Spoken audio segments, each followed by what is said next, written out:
মানুষের অধিকার মানুষকে ফেরত দিতে চায়।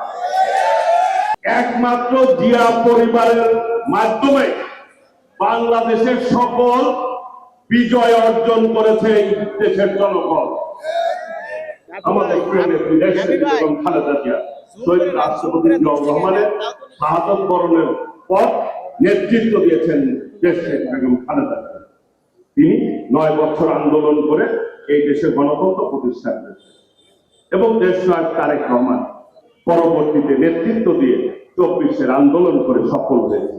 প্রিয় ভাইরা, এই যে বিজয়ের দিনে একমাত্র জিয়া পরিবারের মাধ্যমে বাংলাদেশের সকল বিজয় অর্জন করেছে এই দেশের জনগণ। বাংলাদেশে 4টি আন্দোলন হয়েছে। স্বাধীনতা যুদ্ধ থেকে যদি আমরা শুরু করি, তার নেতৃত্ব দিয়েছেন শহীদ রাষ্ট্রপতি জিয়াউর রহমান। 75 একটা বিপ্লব হয়েছে বাংলাদেশে, তার নেতৃত্ব দিয়েছেন শহীদ রাষ্ট্রপতি জিয়াউর রহমান।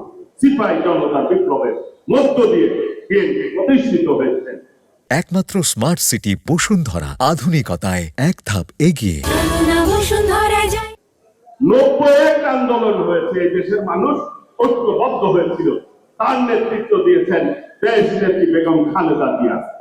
পরবর্তীতে 24-এর যে আন্দোলন, সেই আন্দোলনের নেতৃত্ব দিয়েছেন সেই জিয়া পরিবারের যোগ্য উত্তরসূরি দেশনায়ক তারেক রহমান।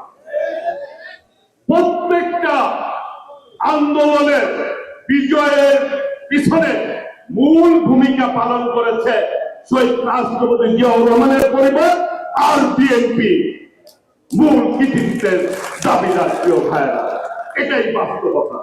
আজকে তো আগামী 12ই ফেব্রুয়ারি একটি নির্বাচন হবে। বাংলাদেশের মানুষের অনেক আকাঙ্ক্ষিত এই নির্বাচন।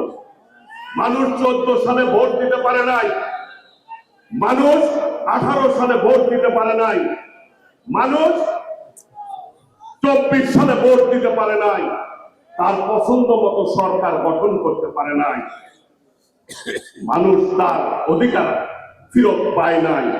ভোটের অধিকার, নাগরিকের অধিকার, যেই কথাটি দেশ নায়ক তারেক রহমান বলেছিল। বিএনপি ক্ষমতার জন্য রাজনীতি করে না, বিএনপি মানুষের অধিকার মানুষকে ফেরত দিতে চায়। আজকে দেশ নায়ক তারেক রহমান সবসময় বলে, জনগণকে সঙ্গে রাখুন, জনগণের সাথে থাকুন।